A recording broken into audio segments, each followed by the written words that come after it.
Nia Center for the Arts promotes, showcases, and supports the arts from across the African diaspora. As part of Nia Center's work, we're proud to showcase to you a series of artist conversations as part of our Left of Center program. Left of Center is a 2-year artist incubator that supports the careers of emerging Black artists working across a wide range of disciplines.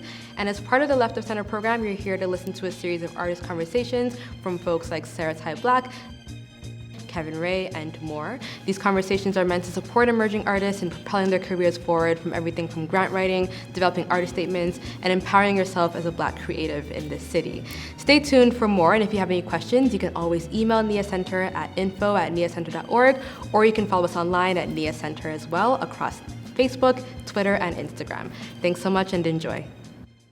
Hi everyone, and welcome back to another series in Left of Center. Today we're going to be talking about media coverage, how to get the clicks, how to get the coverage, how to get the ink, and I'm so pleased that we're joined by Pacinthe Mattar, our expert for today. Welcome. Thank you for having me, Alika. Did you want to introduce and tell us a bit about yourself? Sure. My name is Pacinthe Mattar. I am a former CBC producer. I was there for 10 years. I predominantly worked in radio. I also did TV. I'm a writer, podcast producer, radio producer, and I'm very happy to be here to tell you all about it. Absolutely. You have. I just love that you have been behind the camera, on camera, in a studio, and sort of able to walk us through sort of the process and really demystify what it's like to get coverage. Because I know for many folks, it's just like you end up on TV, you end up in a story, and it's like, how did it all happen? So first I wanted to talk a bit about the media landscape, because so much has changed in basically the past decade. Before it was just newspaper, TV, radio, sort of the predominant ways that we hear about artists, we get familiar with their work. This is the prime way that you could sort of share your story. And you're really dependent on media coverage in order to get your name out there. The game's changed a bit. Can you talk to us a bit about how the media landscape has changed? Sure. So I would say, mainstream media is still, I would say, king in many ways. It is still kind of like the main place that people get attention and media coverage and things like that. But I also think that it doesn't have to be in mainstream media anymore that you get the attention, right? So these days you have Instagram, Twitter, TikTok, Instagram Lives, like mediums that just did not exist before. And I can tell you that when I was a producer, a lot of my story ideas I actually looked for online. I would see like, what are people talking about? Who's put something out that, everyone's talking about that people have opinions on? And I tried to kind of sidestep traditional media because I found that a lot of like new upcoming voices hadn't yet penetrated mainstream media. And so I had an ear kind of to the ground of what people were talking about online. So I think these days people have an advantage in the sense that they are not dependent on the mainstream journalists and the mainstream outlets to cover them. You can do your own coverage these days. You can have Instagram Lives with artists. You can have your own panel discussions. You can put out information that you wouldn't have been able to do before. There's blogs and things like that.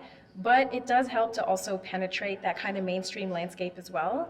So I'm not here to say mainstream is irrelevant. I think it's still an important player, but I also think there's a whole other kind of network of places that people can get their voices heard, their artwork showcased, their opinions put out, and it would be really smart to kind of invest in that as well. And that can be a vehicle to get into mainstream. Right. Yeah, that's such an important point because I feel like a lot of people are so fixated on a bigger publication. And so, for example, overlook, if you're in music, a smaller up-and-coming magazine or a really popular blog as another place that they could be pitching instead of just going straight to like the culture writer at, a Pitchfork or Fader or whatever. Right. And so there's all these other sort of grassroots publications that also have value and that you can also point to say, oh, I'm actually hot here. Like these people have covered me, and then be looking at larger publications. Yeah. And you're absolutely right. Like artists for sure should be taking their sort of profile and image into their own hands and really shaping that through their own social media platforms. Yes, and I would say something that's happening these days that didn't exist before is artists and community being able to amplify each other, and especially in this era of Black Lives Matter, of this reckoning that we're seeing over race, and I want to be careful of how I say this. I'm not saying like it's cool to be a Black artist now, but like now more than ever, there's interest in what's happening. Like people who say they want to do better are saying they want to look for new voices, they want to look for different people. And our own communities are actually very important. And we don't have to kind of look at mainstream to kind of, what's the word? Verify each other, right. Validate. So validate, that's the word I was looking for. And so I think that there's almost like there's a whole other ecosystem that community and artists can kind of use for each other, like almost like an insular one. So I think that's something that didn't really exist before this time. Yeah, and there's a huge focus too, even on Black publications, harkening back to like Buy Blacks online in Toronto, or looking at some of the more community newspapers and not discounting them as a way to like reach us. And social media as well, like major platforms and accounts that are primarily run by or supported by our community is an important part of the narrative. I think we get so fixated on mainstream, Yes. but increasingly it's like we need to also support each other 100%. within our community platforms. Yes, and I would say that, I'm generalizing a lot here, but an artist doing a media interview with a Black-owned publication, with a Black journalist, with a Black producer, there's almost like a familiarity in a language and an ease that wouldn't exist if you went straight to, the Globe or something like that. And I think that especially early media, for starting small or starting grassroots, I think it's, in terms of getting your message out there in an authentic way, being able to kind of speak your own language and not having to kind of code switch and explain to another audience, it actually goes a long way to kind of start with community-led places where you can you don't have to explain yourself so much. So there's a real value, because then the first time you get up on a Google search, you're in conversation with someone who understands. And I just think it's almost like a more authentic way to, at least like for those early stages, to get out there. And test the waters, test your message, kind of like get your feet wet in having a conversation with a media person before it needs to maybe be like a bit guarded or a bit more refined in the messaging. Yeah. That's a really good point. So on that note, can you talk to us a bit about like, what does the process look like? You just released an album or you just completed an exhibit. How do you actually go about seeking out media attention? I know oftentimes we suddenly see this like piece on CBC or someone's on TV, and it's kind of like, how did that happen? Yeah. How should artists go about seeking that coverage? So this is like, there could almost be like a day-long workshop on this, because there's so much to cover, but I'll try to demystify the kind of beginning to end. So the first thing I would say is it originates with a pitch. And one thing to think about when you're dealing with media is time. So if your exhibit is coming out in like a week and you're just now thinking about your media pitch, I have news for you. Journalists are notoriously busy, being pulled in 700 directions, have 5 stories on the go at any given time. And so you want to get there early so that they know that this is coming up and they have time to dedicate resources, their own time, their journalist, if you want a camera crew or whatever. So number one, when you're thinking of your pitch, think about timing and start early and often.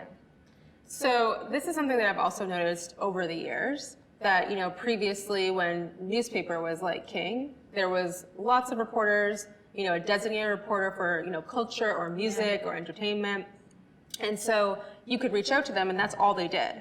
Whereas now I'm finding there's a lot more reporters who are freelance, who work multiple beats or subject matter, and so you do need to, as you say, give that lead time, because sometimes they're not working for that publication full time. Yes. So they might be interested in the story, but they might not be working this week or working on a different story. So how much lead time would you say?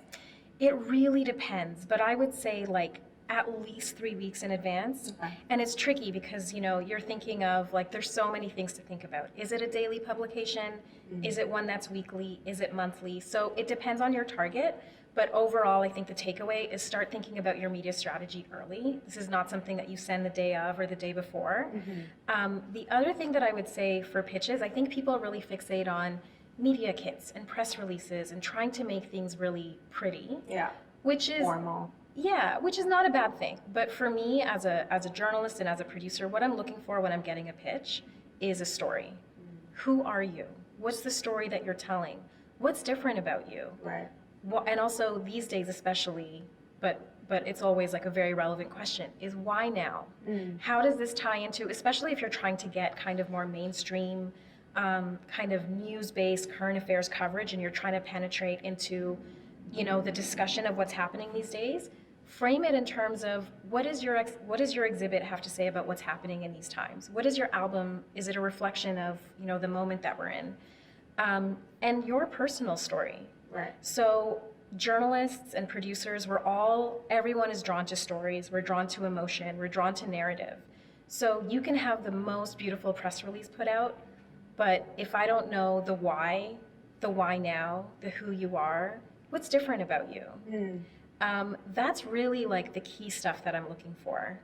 The other thing is I think, and I get it, people don't have a lot of resources, but when I get a very generic press release, it's very easy to ignore. Right. It's like to whom it may concern, and I can tell they haven't actually researched my publication or my show, and I'm like, we don't cover this stuff. Right. So the most effective pitches that I got knew who I was, or my show.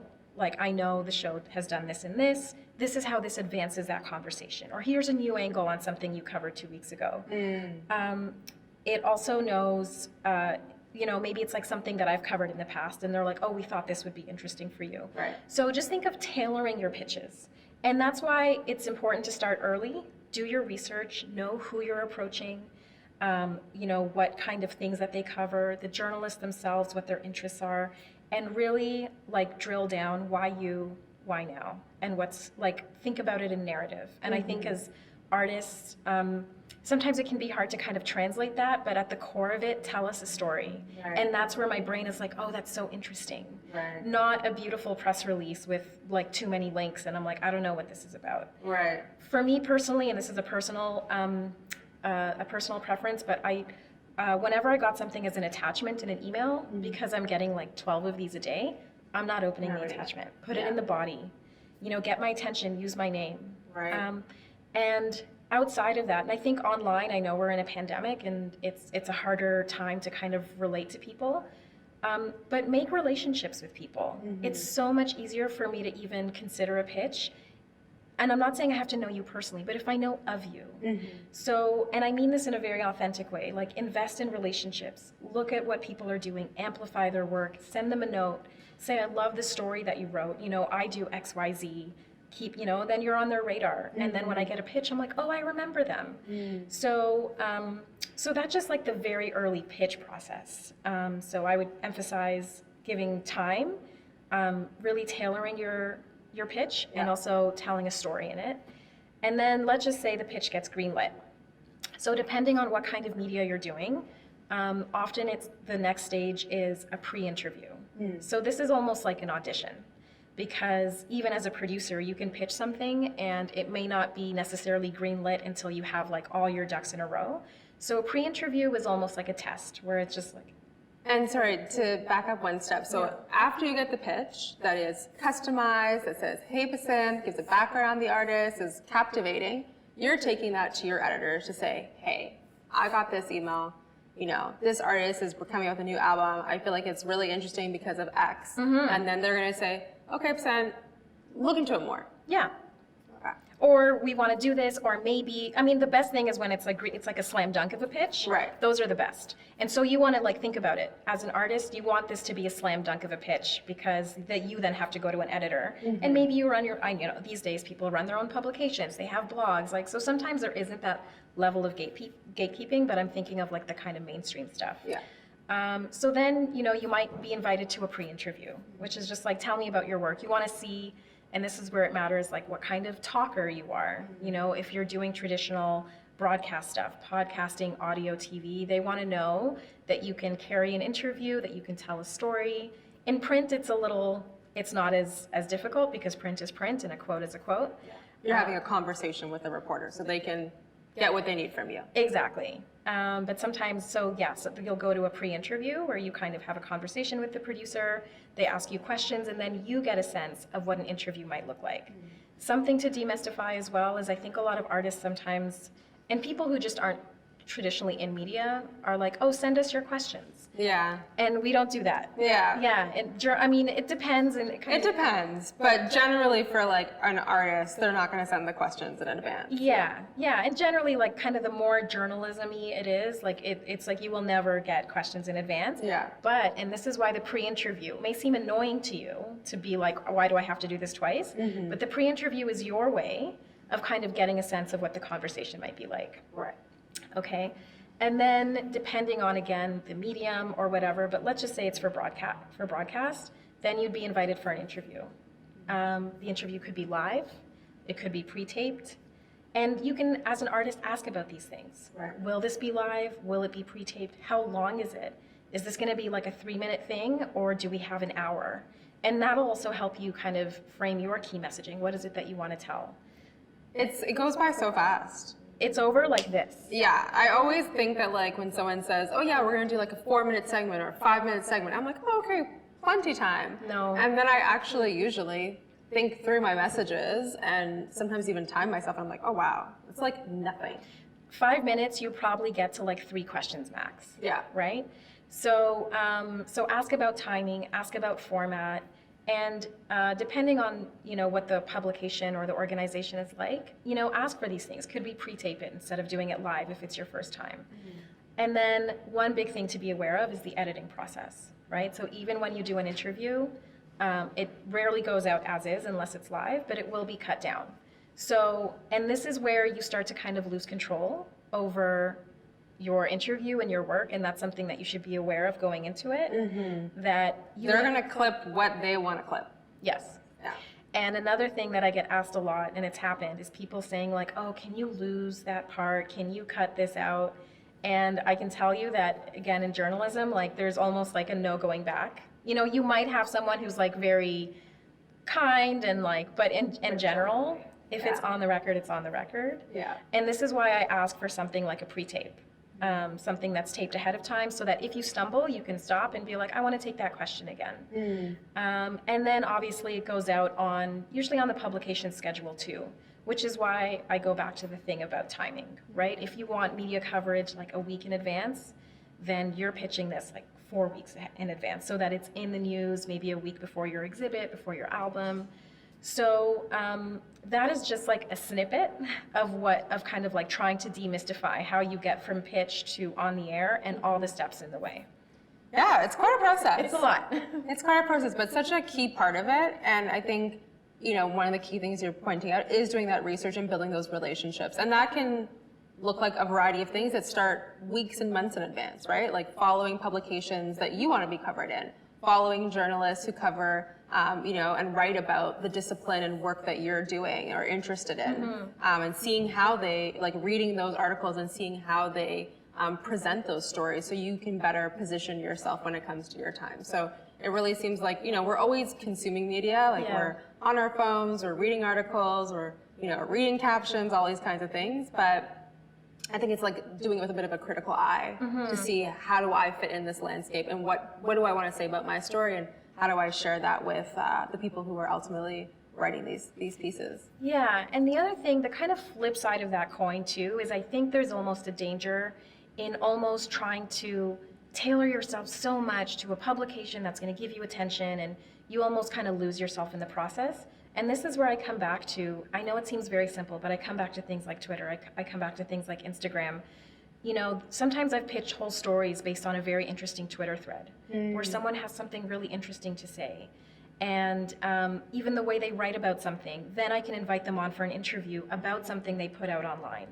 So think about media, like, I think what I'm trying to say is carve out your own lane too. Like, do what it is that feels good for you, for your own community, for your own conversations, and it will come organically.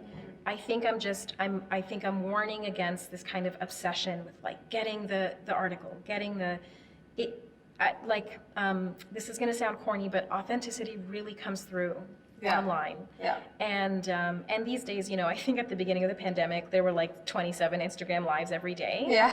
But that's like its own medium of like being able to talk about your stuff. Yeah. You know? So it's your own show. It's your own show. Like, and you never know who's tuning in. I think that's such an amazing tip. Yes. Is that your opinion on a particular subject matter, you're just going off on your Twitter early on a Monday about, the pandemic, or, who came at you in the convenience store last night, Yes. or something that happened on the street, and that could turn into a story. Exactly. And so you are kind of making your own subject matter expertise, like being true to yourself, speaking your own opinion, and being consistent about it. Yes. Can attract writers, producers, etc., if they're also interested in writing or talking about the same thing. Exactly. So don't lose your own voice, your own interests, your own natural way of speaking. I think sometimes there's almost like a too formulaic way of being online. Yeah. And it can start to look a bit disingenuous. Right. So anyway, I really grab it, and I think a lot of people, we're all looking for authentic stories. We're looking for authentic people. And it's an organic, slow building process. So even in the hunt for the big article, don't kind of sidestep your own way of being, your own ways of speaking, your own ways of relating to community, because that also flips a switch for me as a producer, where I'm like, they've been doing this for a long time. They've been talking about this for a long time, and now something happened in the news. Oh, and this artist just put out a song about it. Right. You know what I mean? So it can be discouraging because, artists think about, oh, it's my big exhibit, it's my big album. And it may not happen on your time, but you still want to be out there so that if something happens, someone will say, oh, an artist just did a whole exhibit on Black masculinity. Maybe he would be good on a panel discussion about this. And it may not necessarily be tied to the exhibit, for example. So think big. Yeah. It's a long game. Yeah. That's such a great point, because it's also that, you're kind of saying, like, every day is an opportunity. Exactly. Right? Like, as long as you shouldn't be waiting for just when you put that body of work out. Every day that you are, refining your practice, refining your story, thinking about the world around us and your particular insights about it could be, a story, could be an opportunity. So just being authentic and being yourself is a part of that pathway, and also being consistent about it. I think that's sometimes the challenge that we all face in our lives is, bringing that consistency to just talking about ourselves and our stories and our opinions on the world. And there's so much going online, but being an artist, you're also a leader. So Yes. that is part of the work too. So that's such a good point. Okay, can you tell us a bit about, I guess, some of the points that you would share around securing? We did this already. I'm like, what else? Oh yeah, okay. So for an artist who is looking to secure coverage on a particular piece of work or has a major accomplishment, where would you think that they start? So this is where there's a few things. Start on your own socials, like make it so that if someone lands on your page, they know exactly that you have something coming up and things like that. So build it for yourself first, build it for your community. And again, this is where I keep coming back to authenticity, because then people are like, wow, they really care about this. And then start doing your research. So think, where do I want to land? It can't just be like, I want media coverage, because media these days means so many things. Do you want to be featured on a prominent influencer's page? Do you want to be on the radio, on TV? So do your research in terms of like, what is your ideal medium of how you want to tell your story? If you're a visual artist, you probably want something where people can see it. So TV, magazines, papers, maybe photojournalists, things like that. And this is where the relationship building comes in handy. So if you've been following someone for 2 years, you've exchanged a few emails, and then you can say, hey, I have something coming up. So I would say, reach out to people directly, tailor it as much as possible. These days, everyone has their emails and their Twitter bios. You can tell what reporters work for what organizations. You can tell freelance writers and the kind of work that they do. So approach them. Approach them with an email, with a tweet, or something like that, and have something ready to show them too. Even if you've been mentioned in like a small community paper, or you have your Instagram work to show them. That's one way to just kind of get on people's radars. But I would say approach early, tailor, and try to do it with people that you've built relationships with. And ask people that you know, hey, I see that you know so-and-so. Do you think you could make an introduction? Sometimes people, it can be uncomfortable for whatever reason, but ask, can I say that, you and I know each other? Because sometimes even just a little bit of a cosign. I'm so-and-so's friend, or I'm a colleague of so-and-so's, and everyone is just looking for, at the end of the day, something that's familiar to them, something that feels safe and tried and tested. I think there's a quote unquote risk of going with people that we don't know. And there's a reason why certain people end up in the media all the time. Right. It's because they're tried and tested, they're media ready. They have those relationships. They're gettable like this. Yeah. Right? And you see that in media too. I can remember like doing a couple interviews and then all of a sudden the media have your number and they kind of know that you speak about these things and then they just like call you out of the blue. Hey, you can come in tomorrow and talk about this. And it's like, why are you calling me? Yeah. But it's again, tried and true. We know this person's going to appear on camera. We know that they can carry an interview. And so they just keep going back to it. So you're trying to essentially break the mold essentially. Yes. And get, those folks who need someone or need a story or, looking to fill a gap, but you want to be that fresh voice. Exactly. Yeah. So you need to start following the conversation. Yeah. And be part of it. And again, like the more you can familiarize yourself to them through like, hey, you wrote about this and I do this in my work, or I know so-and-so, or so just a way to kind of break that barrier of I don't know who you are, what your work is. So that could be a contact, that could be referring to work that they've done in the past. It could be something that's happening in the news or just a cultural conversation. So try to find your way in. Right. Yeah. Make yourself relevant. Exactly. Great tips. You're giving us so much. Nothing else we haven't covered. Oh yeah, the other side of the game. Okay, so in this moment, we know now that a lot of media publications are also looking for Black artists for everything, right? For all of the stories, we now need to just cover the community. So I think, how do we best prepare artists who are now, folks are reaching out to them, can you give comment here, can we cover you? How should artists prepare for those conversations? Yeah, that's a big one these days, especially because I think it's kind of a double-edged sword for me. It's like suddenly everyone wants to talk to Black artists, everyone wants to talk to Black people about their work and stuff like that. And so this is where it depends who you're talking to, and this is where it helps to have relationships it's a shame that there's so few Black journalists, Black outlets, Black producers, because it makes such a difference. Even from the pitch process to the pre-interview, there's a shared language. Yeah. You don't have to do as much explaining. So I'm operating from the perspective of there aren't a lot of Black journalists out there. So for the most part, you are speaking to people who may not be from the community or things like that. So something that you may want to think about, and I have kind of mixed feelings about this, is just kind of almost like the code switch. How do you explain this thing that in the community is so kind of understood and well known?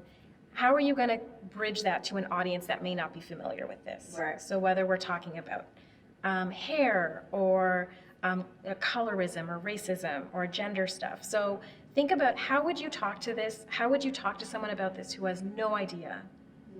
So kind of breaking it down that way. Yeah. And also, these days I think there's also some almost token efforts to kind of get Black people as part of something, Black artists. So do your research. Like, look at what this journalist has done in the past, what the publication's track record is. You also have a choice, right? You almost sometimes want to audition them. Like, why should I come on your show? Or like, how comfortable is it going to be? Am I going to be the only Black person on this panel discussion about race? Yeah. So ask some questions. You have the right to do that. You can ask who else is going to be on the panel, what's the format, things like that. And I think about what it is that you want to say, and I want you to kind of make sure that you feel comfortable saying what you need to, and not feeling like you have to water down your message or things like that. Yeah, it's such an important point about asking about the angle too, right? Because I feel like sometimes we get told, oh yeah, just need you to come by tomorrow. We're doing a segment on, Eglinton West and the community and how they've been displaced. And then it can become about, not the transit situation, but gentrification or bigger issues that maybe you weren't, as prepared to talk about. So being able to take that agency to be like, okay, what is this story about? What's the format? Who else are you talking to? Are all key questions to consider so that you're not like in a conversation that you don't feel like your practice or your music or your sound fits into. Yeah. And ask, like, anytime if you're ever on a phone conversation with a journalist, just ask, like, is this for for broadcast? Is this for print, or is this on background? Right, on background is just like a journalist is just doing research and things like that. So also kind of understand when you're talking to someone, be clear and get clarification. Is this something that might go in an article, or is this just you doing your research?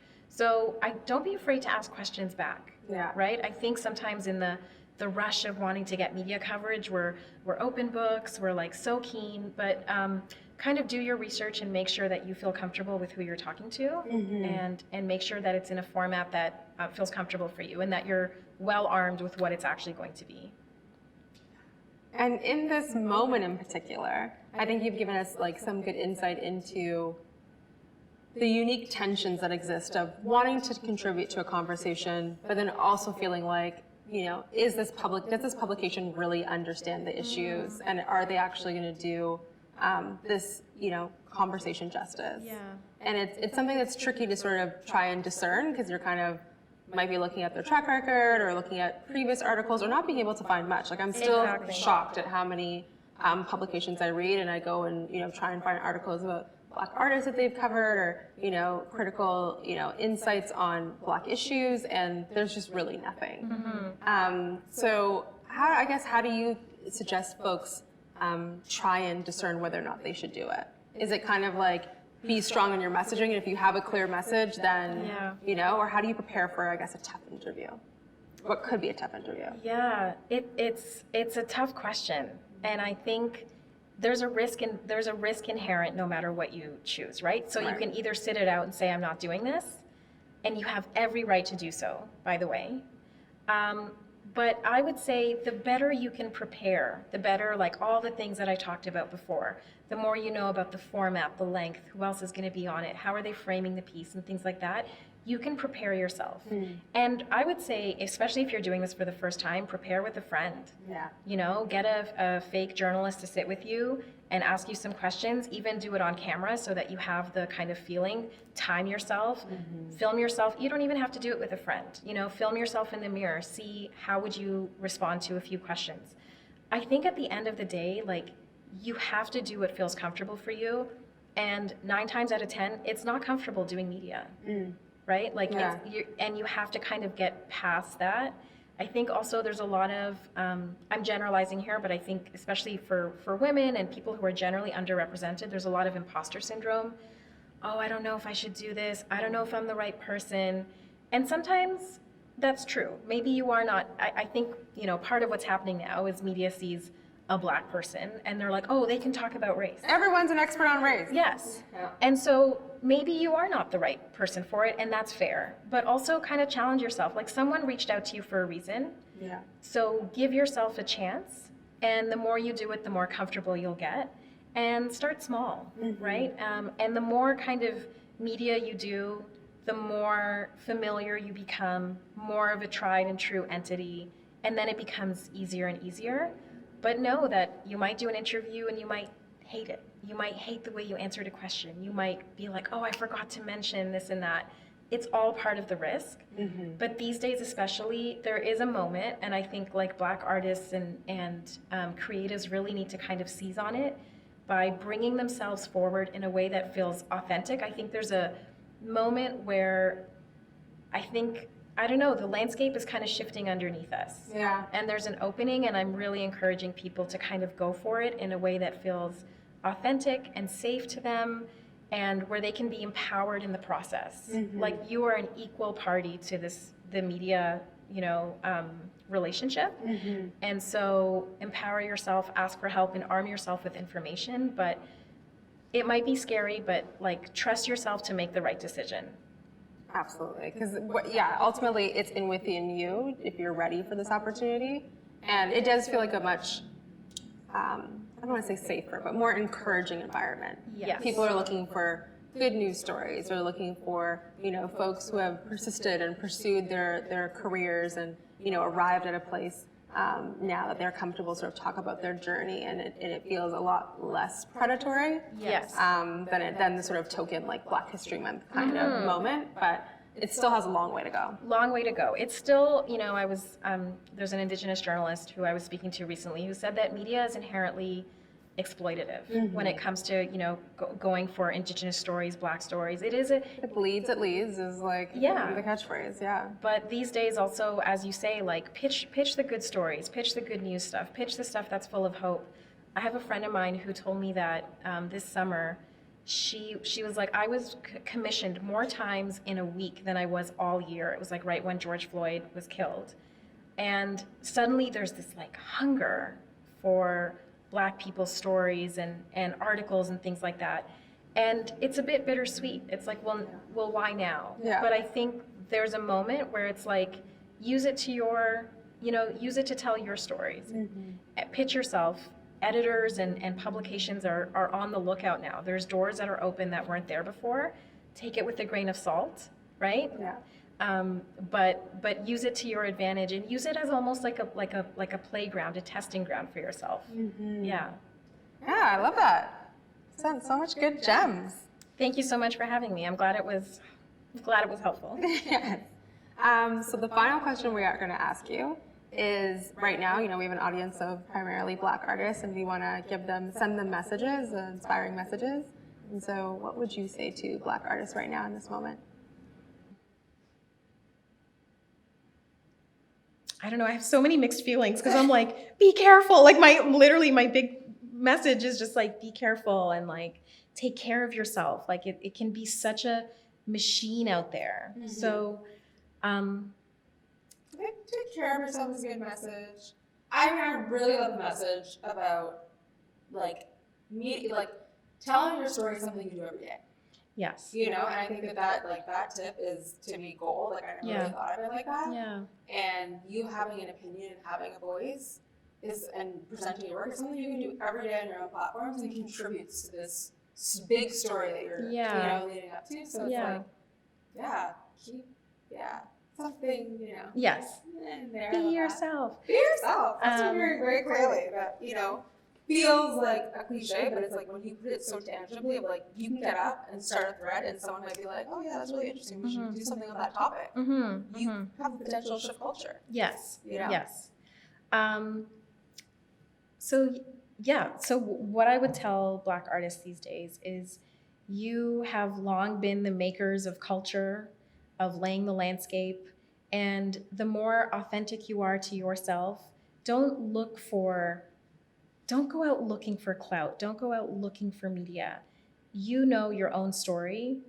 Bring it forward in a way that feels authentic and true and consistent and to yourself. And,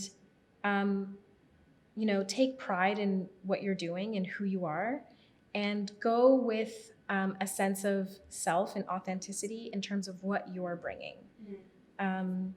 And take care of yourself, your artistic message, your kind of intention. I think sometimes we might try to twist and turn to fit something because we want the attention, but nothing speaks louder these days than a story authentically and well and consistently told. And that is the power that you have as an artist. So I guess for some people, they, thinking about the formal release or sending that out, and their intention is to get media to come to the concert or come to an exhibit, and when no one comes, it's kind of like, did we not get any media? Is this just gone sideways? Is it important for media to actually attend your event? I mean, it's nice if they do, but it's also truly, and especially these days, it's not the end of the world if they don't. Right? Because the news story about that media coverage, or even just you putting your work out there, it's happened regardless. It's in the public record.